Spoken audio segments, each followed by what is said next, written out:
I guess microphones are now on.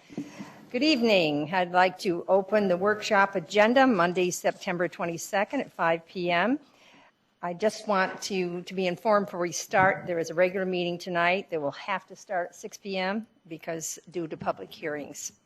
So as I look around the table, Councilman Osborne will not be attending, and Councilman Holman will be somewhat late.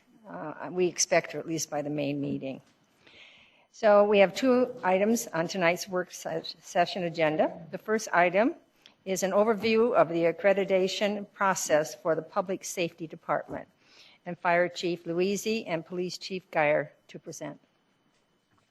Good evening, Mayor and Council. Tonight you'll hear two presentations, one from police and one from fire, sort of all rolled up into one, providing you information on our accreditation programs.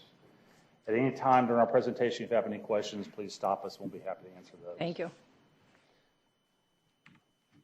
On the police side, I'll talk a little bit about what is accreditation. I'll talk about the benefits of being accredited. I'll show you a list of CLIA agencies that are accredited in the state of Arizona. I'll walk you through and show you some examples of some of the standards so you can see what they look like. And we'll discuss the cost of accreditation and the process and our time frame. CLIA was founded back in 1979 to establish a body of standards intended to increase efficiency, effectiveness, and accountability in law enforcement agencies.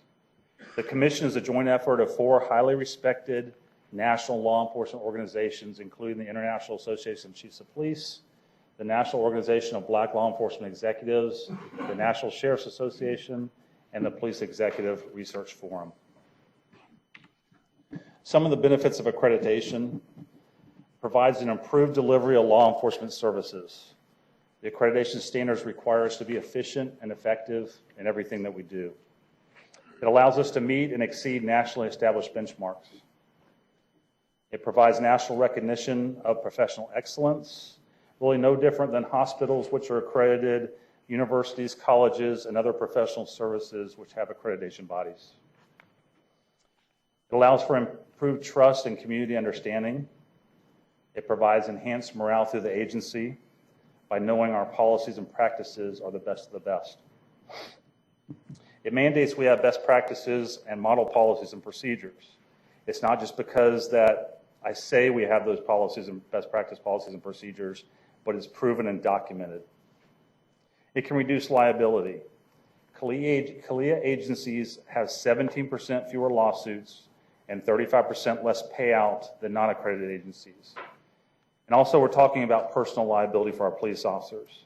We as city leaders have a responsibility to ensure best practices and to reduce our personal liability for our police officers. Accreditation makes a statement that our agency meets the highest levels of standards and professionalism. And finally, it's an ongoing evaluation for our agency.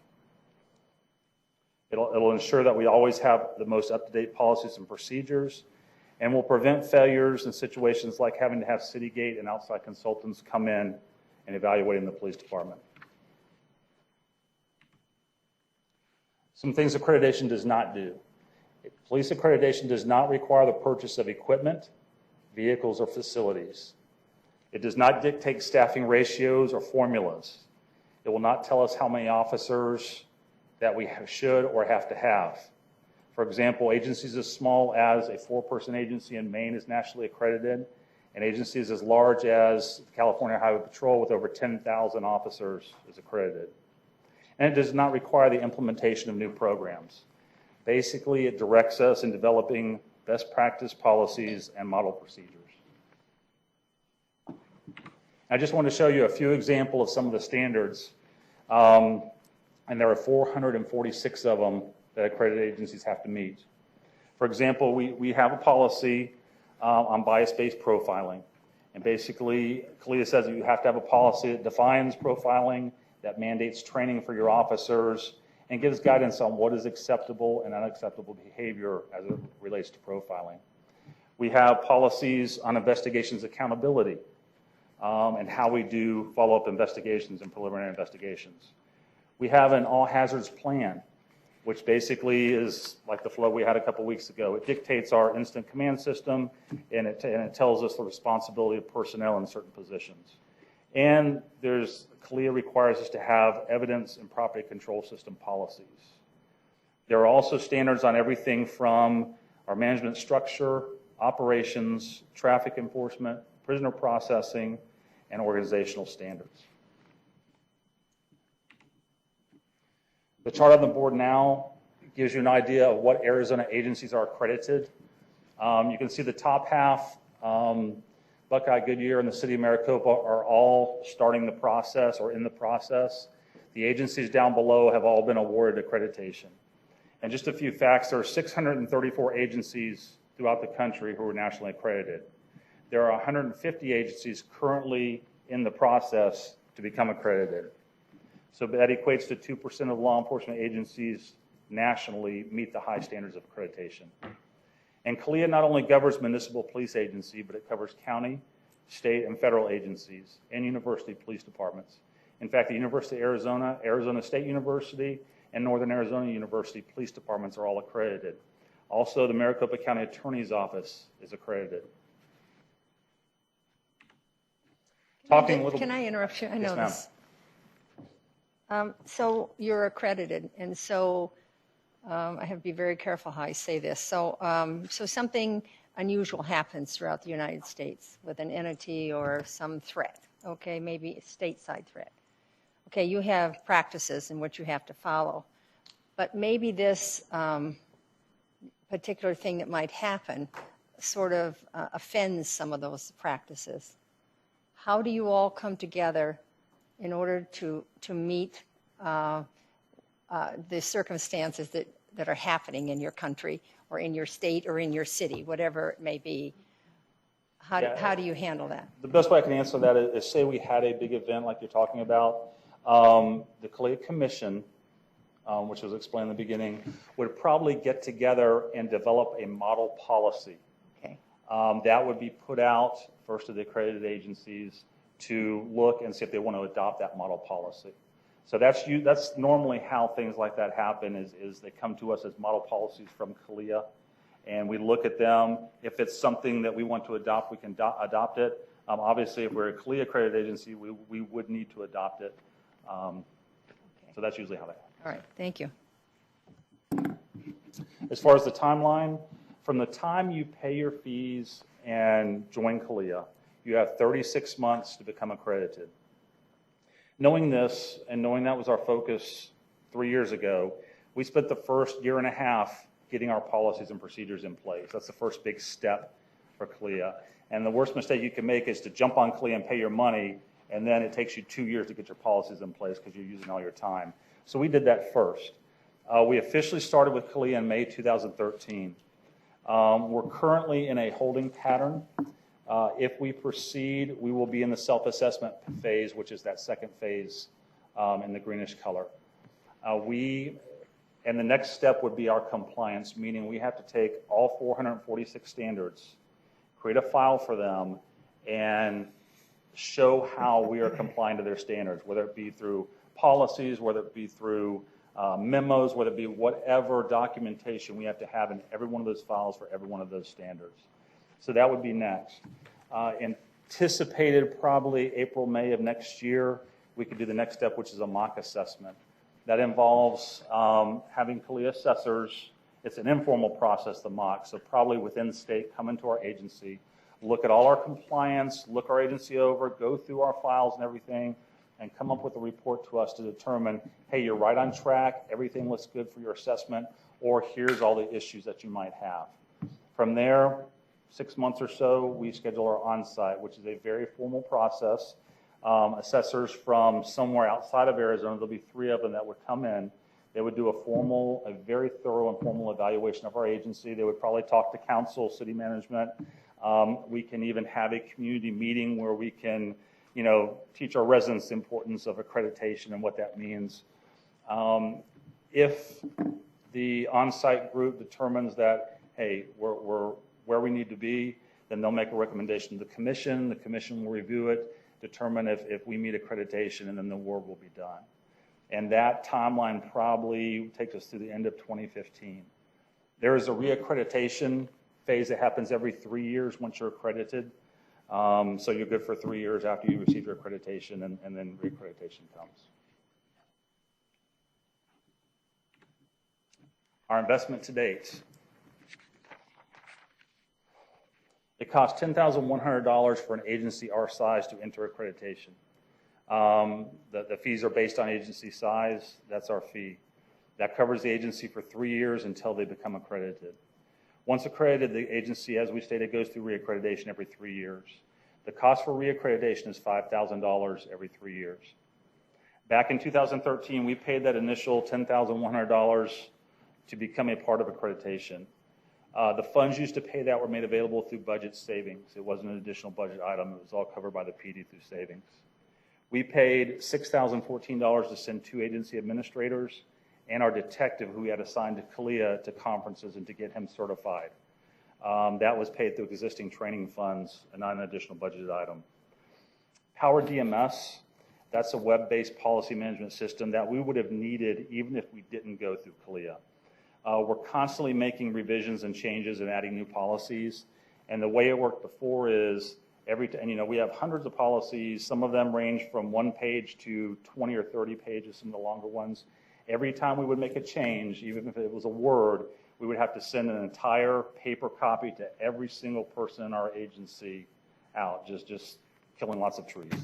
So what this power system, and of course then we had tracking issues because every one of them had to sign an acknowledgement page. We had to get that back, and then we had to have somebody do the data entry to log in, showing that everybody had read and understood this policy.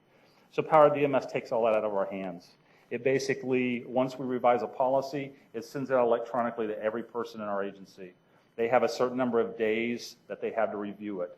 Not only do they have to review it, they have to read it, they have to understand it and acknowledge that they understand it. Once they check that off, it goes back into the system, and Power DMS does all the tracking and everything and the acknowledgments and returns that and everything. So it's a really good system. It was a total of $15,808. We paid $10,800 for the system one-time cost. We also pay $5,000 a year for continuing maintenance of the program. And what you see on this chart up here is actually a 2-year fiscal impact. So that's 2 years to get to the $15,000. But so that would be ongoing of $5,000 a year. We actually paid all of that out of our RICO funds. Again, and the PD can cover the cost, that annual cost, into the future without making it a budgeted item.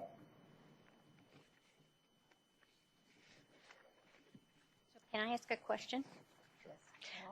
So your Power DMS computer program, do all of the agencies use that? Yeah, it's actually the only one that's designated for use with CALEA agencies. So all the CALEA agencies need to have that. I guess there are some, it doesn't mandate that you have it, but not having it, you're doing everything by paper, and it would take forever. So my guess would be that the majority of them, if not all of them, have that system. Yes. I can't imagine trying to keep track of your directives by paper without having it on a computer somewhere. Very difficult. We've been doing that for years here.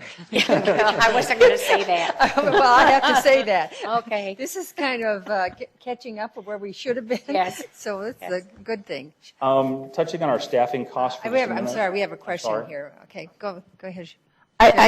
Whoops. They're much louder than It's louder. Yeah, and you then just talk. You can hear the backup of it. Sorry about that.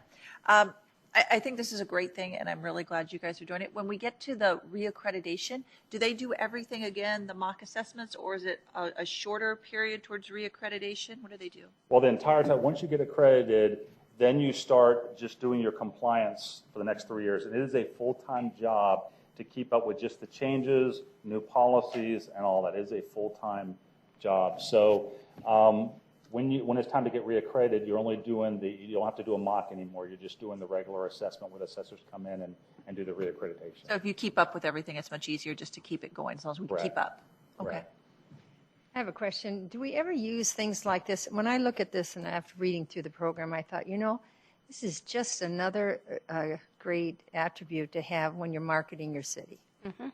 for big companies that come in, they have lots of investment in it. And so they think about this, how long, how safe will we be? How safe will our company be? So, as you do this and as we progress on this, we need to use that. And that isn't one of those things you normally think about using when you're pushing your city to have a business, but I think it would be helpful. Joe? How many hours is involved in this process itself, man hours? On a daily basis, or how many? Well, I mean, for the entire process, you got 3 years, you're going through this. It is a full-time job. For one person, two person? One person. A full-time job for one person. And we were just lucky enough, and actually I'm going to get to that in just a minute, but we were lucky enough to, well, it's not luck, but we had a detective on light duty for an extended period of time, actually about a year. And so we used him for the first year of our accreditation until he got released back to full duty, and then he was returned to his detective assignment. Are you going to be looking for a full-time position in the budget to do this? Yes. Well, if it does require a full-time employee, preferably a civilian employee. If we go forward, what my intent would be to ask for a full-time civilian position coming up in the budget. This by far is a full-time job. You can't do it part-time trying to work somebody in different assignments. The cost of that is probably somewhere around $50,000 or $60,000 a year. But I can tell you, and I'm probably shooting myself in the foot, but if that doesn't happen, this program is so important to the city and so important to our agency, we will get it done without that. Then I guess my follow-up question, whether that you said, you're right, you probably shot yourself in the foot, but anyway, the question is, have you looked internally to see if you have a position that can be used to do this?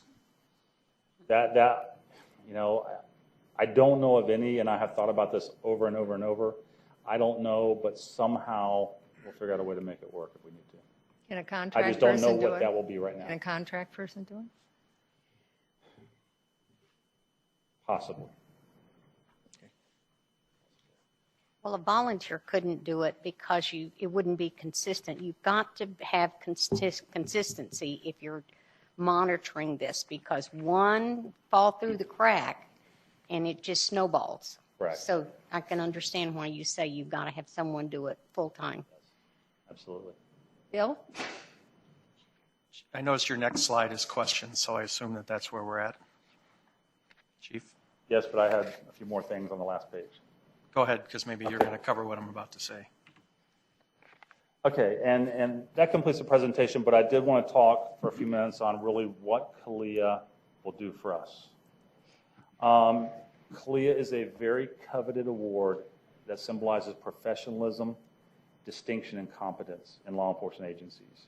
It would be a significant professional achievement for our agency and our city, and takes us away from issues of years past to where we are now, which we're really a totally different police agency.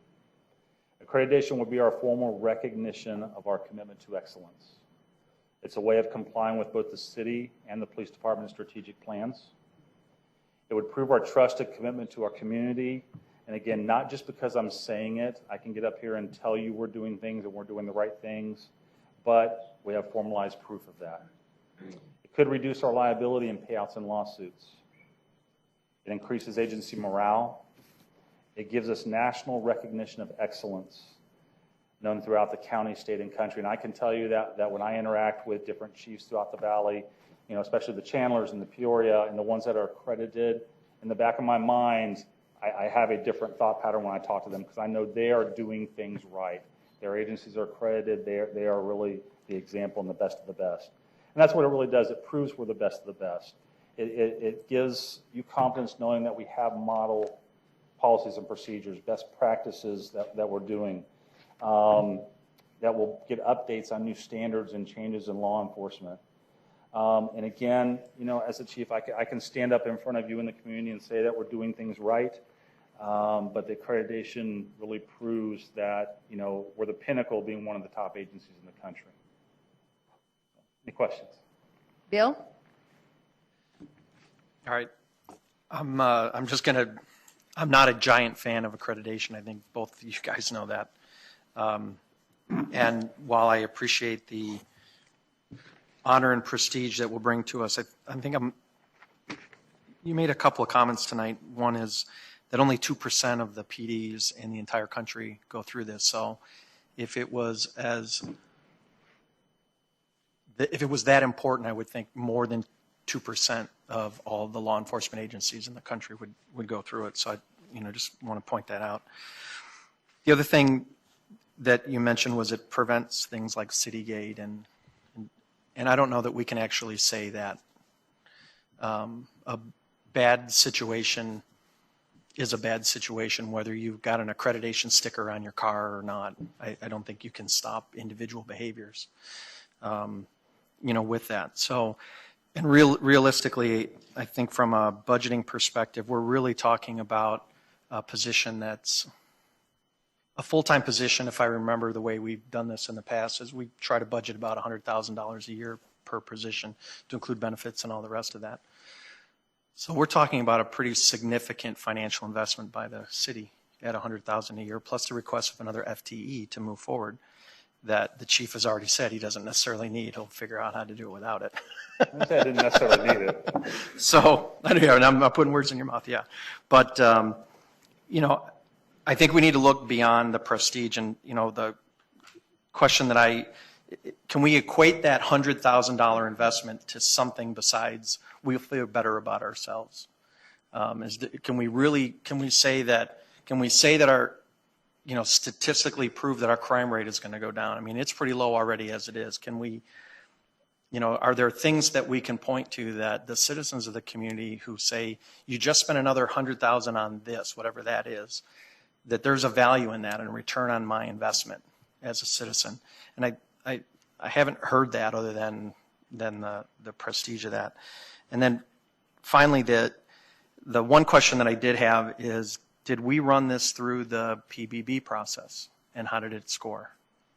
Yes. It was listed as a quartile 4 due to the fact that it's not mandated and there's no cost recovery. It was presented with a dollar cost of our sworn officer, $133,000 salary and benefits. But obviously, he's no longer in that position. We did request a civilian position last budget cycle. Didn't work out.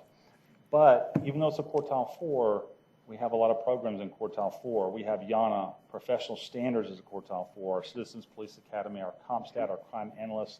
It doesn't mean it's any less important. It's just it's not mandated, and we don't get the cost recovery. So are we then suggesting that perhaps all of our quartile 4 things in the city are things that are still important? I mean, if we missed something in the way we've got those ranked? I see Wynette's getting ready to jump down my throat on that, but I think we missed something, because I look at YANA and say that is really important to this community, and if it doesn't fall far, if it doesn't come into the system higher than a 4, then something's wrong. Wynette, would you address that, please? Yes, I can. When we identified the results areas and the attributes, we as a city said these are the things we want to evaluate our programs against. And so for a program to score in a quartile 1, that program needs to meet almost all 12 of those areas. Now, YANA may not meet all 12 because it's not mandated. It doesn't isn't a cost recovery. So the fewer of those that they meet, the lower in the quartiles they are. So it's not that we set it up in error. It was more of these in quartile 1 are those that meet most of those. And so just because it's in a quartile 4, it doesn't mean it's not important. It's just less relevant to the 12 areas that we have identified as a city. And so that's how, so YANA is important, volunteers are important. It's just when you compare it to those 12 areas. Okay. No, I realize we're headed down this road already, and what I would or wouldn't say isn't going to make any difference. I just wanted to point out that when we have these discussions, all of this information needs to be made clear to everybody, that there are personnel costs with it, there are ongoing costs with this. This will never go away. This full-time person we're going to hire is never going to go away, because it will take us the 3 years to get caught up again. So Whatever commitment we're going to make, understand that it is a long-term commitment. Well, If it's sort of like when we put somebody on our IT. Right. We hire an extra IT guy. Why are we hiring an extra IT guy? Because we have to have someone document it. Well, are we saying that the other people aren't working hard enough? They have to have, I mean, there's always arguments to this, so I mean, I understand what you're saying, Bill, but, you know. I'm not going to argue Yeah. one way or the other. No, we're not arguing with it, and I'm not Yeah. planning on doing that. No, Probably but wrong my word point to is use. I would like to have all of that information, I think, up front. That's all. And that's why we're here to ask the questions so they give the information. Sherry? I don't want to pick that up and feedback again. Chief, I do have a question. For the person that would have to be hired, what specifically, then I have a follow-up once you answer that. What specifically would they be doing? Policy following? Could you explain a little bit more what that would be doing? And really, you're along the correct lines, all of that. They will learn how to develop policy, and they will be drafting policy and getting policy put out through Power DMS to everybody. They will spend most of their days doing nothing but compliance. Keep in mind, if we've got 446 standards that we have to approve compliance, that's a lot of work, and they will be tied up with that. So that's the main thing they would do. And besides, we would have to send them to the conference, get them trained and certified on the CLIA process to be able to do this kind of stuff. So that's how they would spend their first time until we are accredited. And when we're talking about policy, you can, I don't say shoot me down if I'm correct, but that would also be like looking at changes in the law and then how it applies, looking at changes in case law, or if there's been an issue with police procedure somewhere else and how that applies into our department. I don't know that this level of person would really look at that. We get information like that from legal, from the county attorney's office, from the Arizona Association of Chiefs of Police. So we're always getting legal information, changes, updates coming in that way too. But this person, when it came down to changing or drafting policies, the position would understand how that works and be able to draft the policies to comply with the information. So they deal with everybody and then help draft those policies, and then those policies would be sent out to all the officers. Sure, yes. And I just want to say, I understand there's a cost. I think Bill makes some very good points about the cost, and we have to always be careful about that. And if we have other funding that we can use, RICO funding if it comes in or something along those lines. But having been dealing in this area for like 20 years, I don't want to point out agencies that aren't on there. Several aren't, but there is a difference in the agencies, the professionalism, how the officers are trained, their consistency to policies. When you see some of agencies here, they're some of the better agencies, at least in Maricopa County. I would have to agree with you. When you see Chandler, Peoria, Glendale, Scottsdale, those are some of your better trained officers. When you don't see certain ones you would think you would see on this. No, actually, from what he said, not seeing certain ones does not surprise me. Okay.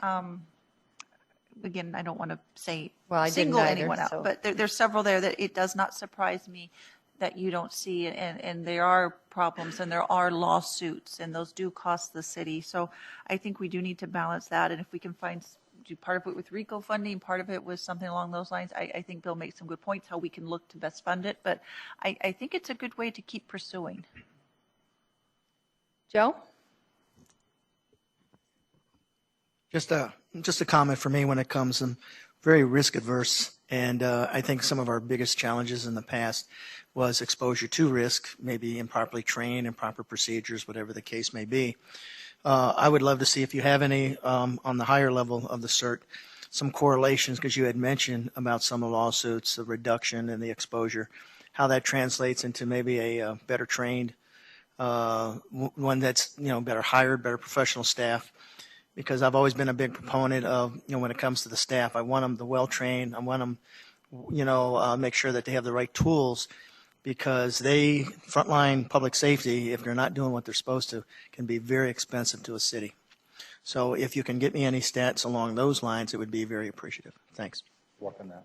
And I'd like to have a more visual picture of once you have these policies, how you relate that to the officers. And how much time does that take, and how often do you have to do that, or is that just part of regular briefing every day? For me, just tell me what that is and what the process is, so that all this that we're doing, all we learn and all you correct, does get to the officer that's on the street. And okay, Get that to you. Wally? Well, I just wanted to say that accreditation to me would improve the delivery of service, and it would raise the citizens' awareness as well as the employees that we are the best there is, and that we use the best practices, and we're on top of everything. We're not making procedures in-house like everyone else. So I think what you're doing is wonderful. I'm glad to see us moving forward on it, regardless of who has to take care of it. I think that's a conversation we need to have some other time. But as far as this is going on, we've been waiting for you to give us an update, and thank you very much.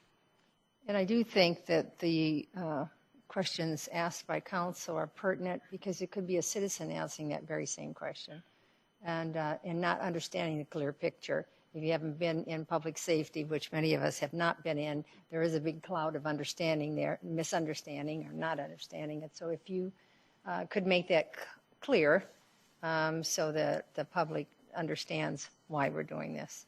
Absolutely. We'll get that to you, Mayor. Thank you. Okay. Chief Louisi? Thank you. Tonight we're going to talk about the Fire Department Accreditation, which is awarded through the Commission on Fire Accreditation International, or Center for Public Safety Excellence.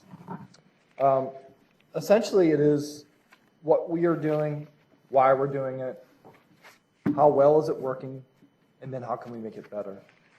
It's a continuous process by which the agency constantly strives for excellence. There's no other system as comprehensive as this accreditation process. It is designed to educate, inform, and ensure the public of its emergency service organization performances and its outcomes. See, I'm going to interrupt you. That's what I want to see done, that the public is educated on it. We sometimes talk about, we pass things here and we do things, but we really don't get that information out to the public. So. Thank you. It's dedicated to assisting fire and emergency medical services agencies throughout the world to achieve excellence through self-assessment and then through accreditation. Provides a continuous quality improvement for the department and enhancement of its services. It did originate in the 1980s. It's a MOU between the Fire Chiefs Association and also the International City and County Management Association, of the ICMA. Process is an all-encompassing evaluation of the department. It analyzes gaps in total response times, which actually led to one department implementing procedural changes which reduce alarm handling, dispatching, and turnout times by almost 29%. It's an excellent mechanism for department personnel to become engaged in bettering their agency and have buy-in as an industry best practice. Accreditation is truly an objective self-inspection at first, and then a peer assessment which provides an authentic third-party external look at your agency from currently working unprejudiced and experienced leaders within the fire service. There's also opportunities for citizens, elected officials, and fire and emergency service personnel to validate and justify the response model to emergency incidents, along with many of our other programs. Essentially, its best practices are realized, efficiencies, and ability for cost containment happens through the accreditation process. There's an emphasis on baseline performance and benchmarking for excellence and increasing the relationship between the community risk and critical tasking. Some of the benefits of accreditation: it's a process that is proven to evaluate the department's past performance while setting a course for its future. The department can continue to understand and learn the strengths and its weaknesses and vulnerabilities and set a course for corrective actions for those weaknesses. But it also validates the areas of strength for the community. And is where it was once assumed through anecdotal evidence is now demonstrated in personnel are assumed to be stronger than they were in the past. Promotes excellence within the fire and EMS agencies. Also fosters, just like the PDs, national recognition for the department. Provides tangible improvements based on documented data. Becoming an accredited agency means that the department has performed a very in-depth analysis, defined performance objectives on a 3 years of data sets, and established benchmark objectives with realistic goals that are very measurable. We'll look at some of the agencies within Arizona that are accredited here. Chandler, Tempe, Glendale, Sun City West Fire District, Mesa, Northwest Fire District, which is just outside of Tucson, Apache Junction Fire District, Yuma, and Peoria, some of the departments. I just want to point out something on some of these cities. If we look at them, these are cities that are pretty high population. And that's the direction we're going in by the mere land acquired we have in Goodyear. And so I can see that you don't see the smaller cities doing this. So this is probably great preparation for advancement, for the growth. Thank you. Go ahead. Next are there steps for accreditation. And currently we're in this self-assessment or gap analysis mode right now, trying to determine where we are and then creating a document to help us guide us towards those next steps of self-assessment, community risk analysis. So we're going out and looking at all of our buildings and our residential neighborhoods and determining truly what the risk analysis is in the community. Standards of Cover is the largest document within the accreditation process, but this is really the driver of the accreditation. It's a comprehensive evaluation of the community, so it's all-encompassing. It really shows what the agency's service area is. And then lastly is the business plan, the strategic business plan going forward. This is a fluid document, but it's also very transparent to the community. Provides short-term direction as far as long-term goals as well. This really optimizes use of resources and helps build a shared vision. Our timeline within the fire department, right now we're conducting our gap analysis and also educating the city management staff as well. We were able to send 2 of our employees within the fire department to accreditation training over the summer. Actually, late spring, we were able to send them over to the Fire Chiefs Association meeting where they were holding an accreditation training program. Because we helped host the training, we were given 2 free seats, so it was really of no cost for us to send those 2 members over there for that training. The next step would be to complete and become a registered agency. We're projecting that anywhere from July of 2015 to December of 2017. Then we would begin to prepare the final documents in 2017 through June of 2018. Performance is verified and the application for accreditation candidacy is completed by 2018 in June through December of 2018. Then we would send the final documents by January of 2019 with hopes of getting them on their board hearings for the March conference where we'd be interviewed by the board. And then we would also, at the very end, participate in the accreditation maintenance, which is actually an ongoing 5 years, a little different than PD's.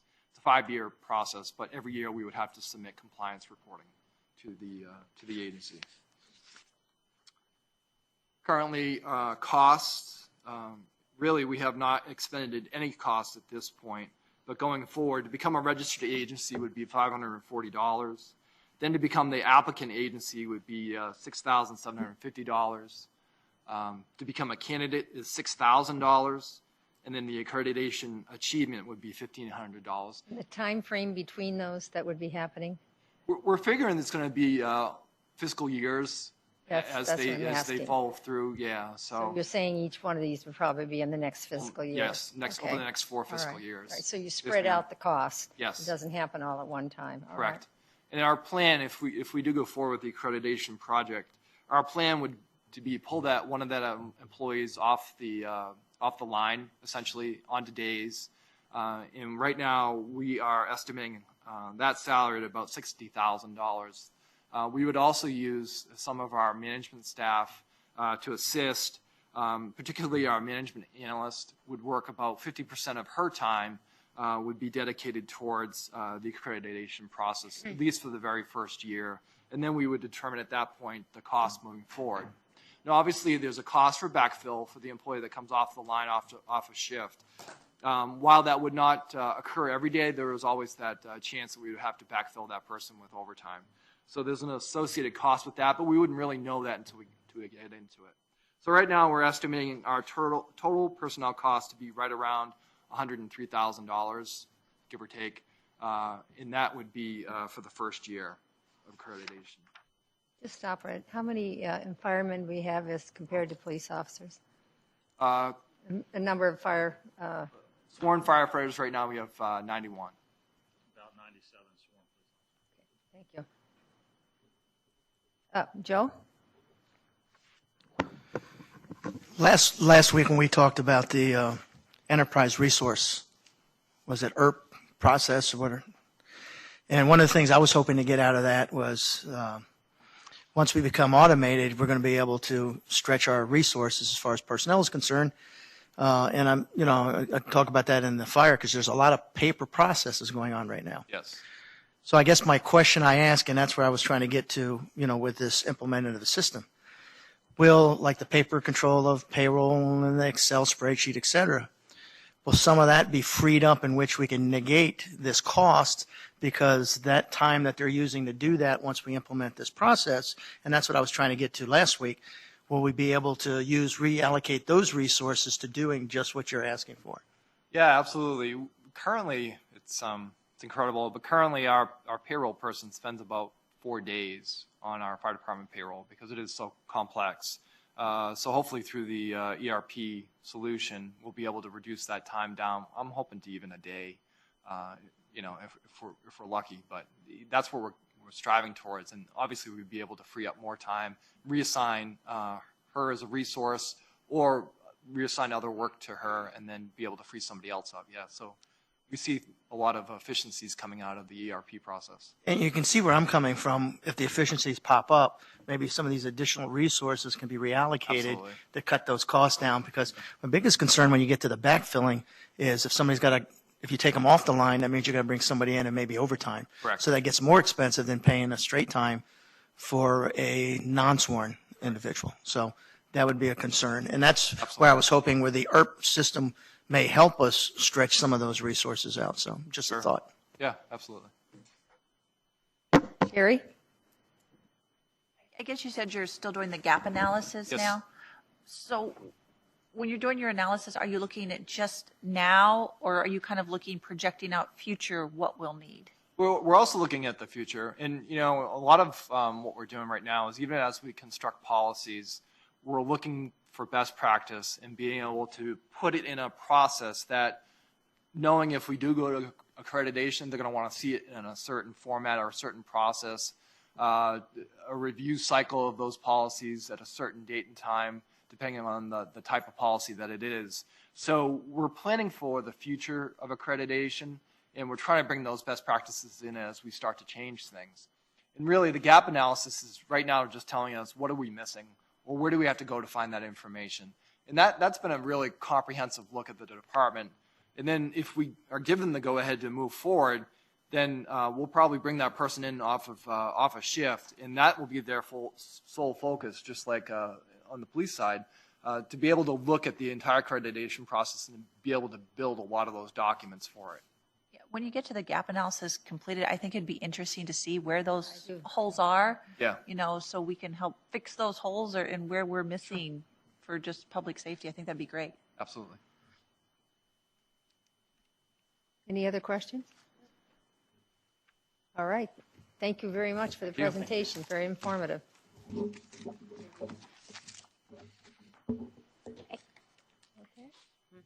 All right, the second item, 3.2, is an update from the court on caseloads, grants, the Stand Up for Veterans program, education and training. And the Honorable Michael Simonson here and Eddie Cruz from the court administrator to present. Nice to see you again. It's been a while. It's a pleasure. How are you? I'm fine, thank you. Okay. Mayor, City Council, City Government, Mr. Dahlke, Mr. Massey, good evening. How's everyone? Very well, thank you. Okay. First, before we even get started, I want to thank everyone for giving Mr. Cruz and I the opportunity and the time to come before you and to take just a few moments to update the status of the court since our last meeting. We don't have any fancy PowerPoint for you, but Mr. Cruz prepared a two-page outline or summary of the information that we'll be presenting this evening. I don't know if you've received that in your file. We don't have it. No. Don't have it? No. Okay, Eddie, can we provide that? Okay.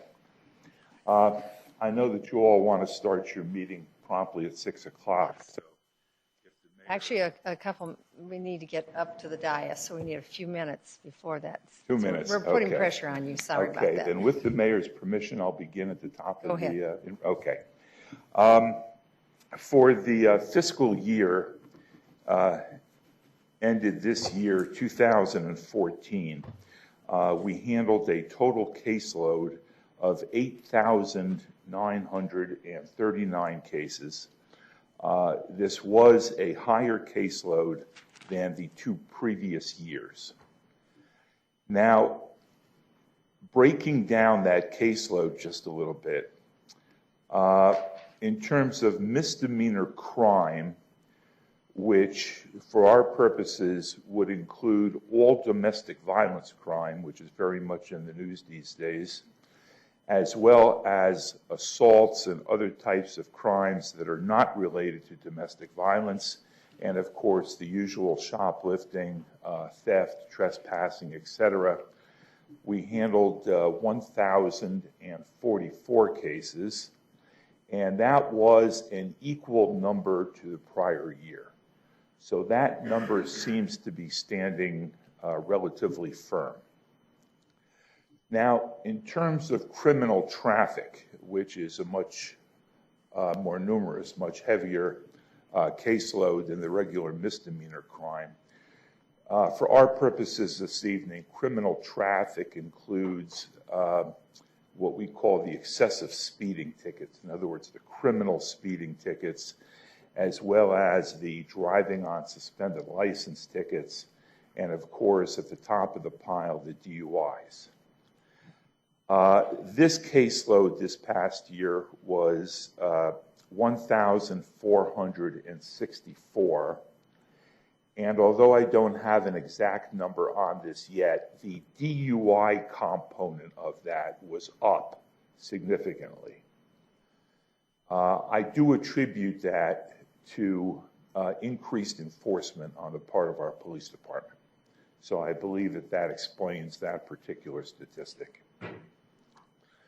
Now, the largest portion of the caseload is every year, always, the civil traffic tickets. And of course, these are all the various types, all the various combinations of permutations of speeding tickets,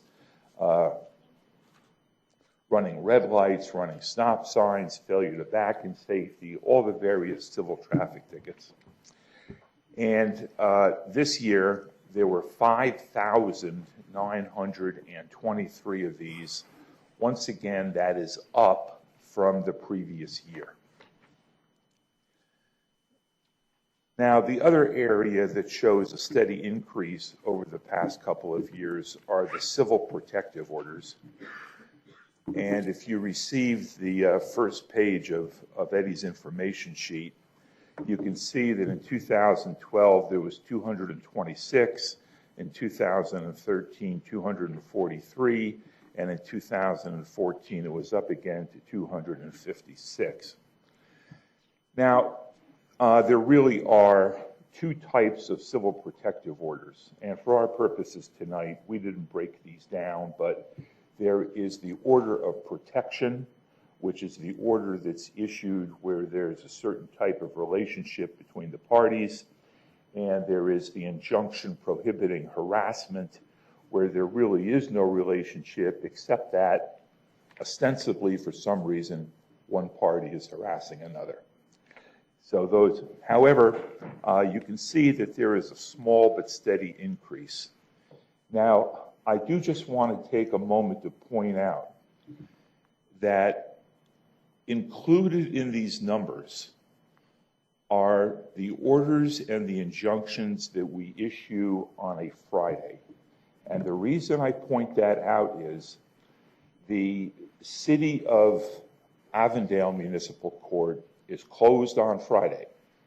So typically, all the folks that are looking for orders and injunctions on a Friday that would otherwise go to Avondale come to us. And the same thing is true of several of the other smaller West Valley jurisdictions. So that includes all of those numbers where we're standing up and doing the work in that regard also. Now, the non-criminal ordinance cases, once again, up. In fact, there was a fairly significant increase this prior year. You can see in 2012, the number stood at 123. Then there was a small increase to 2013, but the increase was almost 100 cases between 2013 and 2014. These are city ordinance cases, typically zoning cases, peddling without a permit, okay, things of this nature.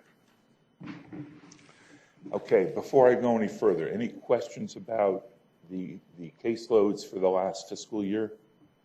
I do have a question, if I may ask. Molly? Are we closed any day of the week in Goodyear? No.